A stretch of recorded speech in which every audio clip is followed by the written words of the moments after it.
In this video, we are going to talk about how technology might be about to kill us.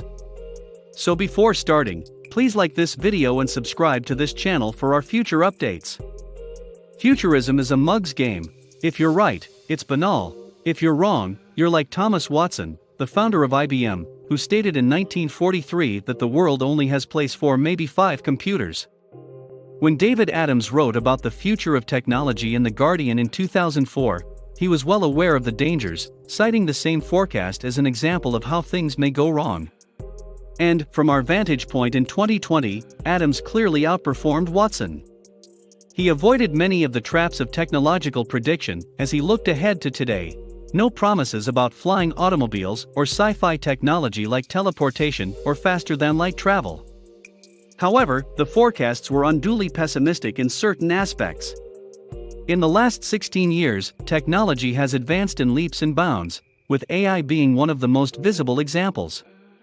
Artificial intelligence brains simply cannot cope with change and unanticipated situations, Adams wrote, explaining why robots are unlikely to engage with humans in the foreseeable future. Fundamentally, Paul Newman, then and now a robotics expert at Oxford University, told Adams, "It's just really difficult to teach a robot to recognize the difference between a photograph of a tree and a real tree." Fortunately, Newman's pessimism was unfounded. In 2014, he co-founded Oxbotica, which produces and sells driverless car technology to automobile manufacturers all over the world, thereby solving the problem he described. Once we get past the minutiae, there are 2 major areas where the 2020 projections fall apart, one in terms of technology, and the other in terms of society. Gadget fans could control their phone, PDA, and MP3 music player with a single keypad, Adams wrote, or merge the output of their watch, pager, and radio into a single speaker. The concept of growing personal electronics convergence and connectivity was right. However, there was one major flaw in this forecast: the smartphone. It was difficult to imagine how all-encompassing a single gadget could become after half a century of single-purpose consumer electronics, but the iPhone appeared just 3 years after Adams' article and changed everything. People in the real 2020 don't even carry separate cameras, wallets, or car keys. Failure to anticipate the smartphone is a blunder in terms of technological advancement. However, there is another element that has been overlooked: how society will respond to changing forces. The forecasts for 2004 are, on the whole, optimistic. Adams writes about biometric healthcare data being sent to your doctor's computer, washing machines that schedule their own servicing based on availability in your electronic organizer, and radio frequency identification, RFID, chips embedded your clothing that trigger personalized advertisements or program your phone based on your location. And there's a sense of faith running through it all. These changes will be beneficial, and the companies implementing them are well-intentioned. "We haven't worked out how to deal with the loss of privacy," one of Adams' respondents said. When told what it does, how much data it provides, and where it goes in exchange for not having to wait in line at the store, consumers will accept it. It's becoming increasingly evident that many individuals would not have accepted the trade-off if they had known what was at stake. How can we possibly do better today, seeing 10 times further ahead, since The Guardian missed the smartphone despite writing 3 years before the iPhone? In many respects, the world of 2050 will be unimaginably different, even if we can reasonably assume people will still have 2 arms, 2 legs, and a bad smell if they don't wash regularly. But there are forces on our side. Even if the internet's chaotic effect on our lives shows no signs of abating, it is at least predictable. Similarly, smartphone penetration in the West has reached its peak. The world will not alter in the next 30 years because more Britons or Americans own phones. Other forecasts can be made by just following trend lines. By 2050, most electric car sales will be over, at least in wealthy countries and in developing countries like China that are starting to value air quality over cheap mechanization. The next billion will be online, largely via low-cost cell phones connected via cellular networks. But what they do online is a mystery. In 2020, 2 opposing dynamics are at work. First, providers, primarily Facebook, are using subsidized offers to force newly connected nations onto less capable internets.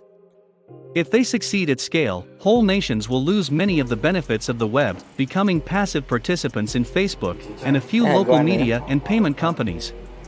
However, resistance from national regulators and competitors, such as India, may lead the new nations to the actual internet.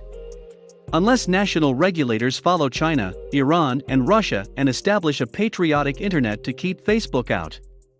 They believe that restricting citizens to use homegrown services will ensure that the web's benefits are domestic. And if it makes censoring easier, that's simply a bonus. According to James Bridle, author of The Disturbing New Dark Age, the discussion must focus on the next billion. I keep thinking about how the internet sector talks about the next billion users without acknowledging that those people will be hot, wet, and pissed off, he says. Because, if we're going by simple trend lines, we've got another factor to consider: climate. That which will change is not the focus of this piece, but the human response is. Plan A: humanity eventually obtains net zero emissions. Video conferencing and remote attendance rapidly eroding away at business flights and insulation inside the walls of British houses. If Plan A fails, we might try Plan B. That's a world where massive sulfur dioxide injections into the stratosphere turn the heavens milky white and a generation never sees a clear blue sky.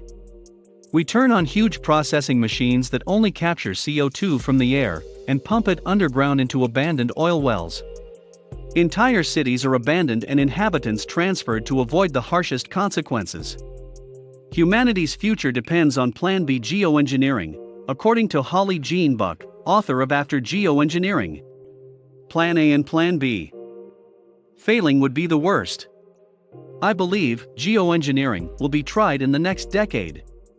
It's quieter now, I believe, because people don't want to talk about it. A 20 to 30-year effort to establish the body of knowledge is required. Mid-century will be a turning point for climate change. But for Buck and Bridle, the key disparities aren't always technological. The decisions about a livable or dystopian future are about social attitudes and changes. We're in the era of stopgaps. People used to build long-term infrastructure and think further ahead. No longer do we rely on quick fixes. We need a shift in values to make more careful decisions. Another possibility is that technology genuinely saves the day. According to John Maeda, CXO of digital consultancy Publicis Sapient, computational machines will have overtaken the processing capability of all living human brains by 2050. And we all need to work together to survive. So I predict that humans and future computing machines will work together for a long time. The singularity is the belief that the ability of thinking machines will surpass those who made them, and progress will speed dizzyingly. For example, Tom Chivers, author of The AI Does Not Hate You, notes that when asked when general AI, a machine that can accomplish everything a human can do, will come, researchers are split. Many of them signed an open letter in 2015 declaring eradication of sickness and poverty may be achievable. But then, he continues, they think there is a 15% to 20% possibility of a very terrible consequence, existential disaster, which means everyone dies. It's probably not worth worrying about the 50% possibility of AGI developing. If it occurs, all other predictions are irrelevant, and this story, and possibly humanity, will be forgotten. And if we live as if there won't be any transcendentally brilliant artificial minds to save or destroy us, then what's the worst that can happen? We build a better world for nothing? What do you think of our video? Let me know in the comments section below. If you enjoy this video and want to hear from us again, be sure to hit that subscribe button before you go. Thanks for watching.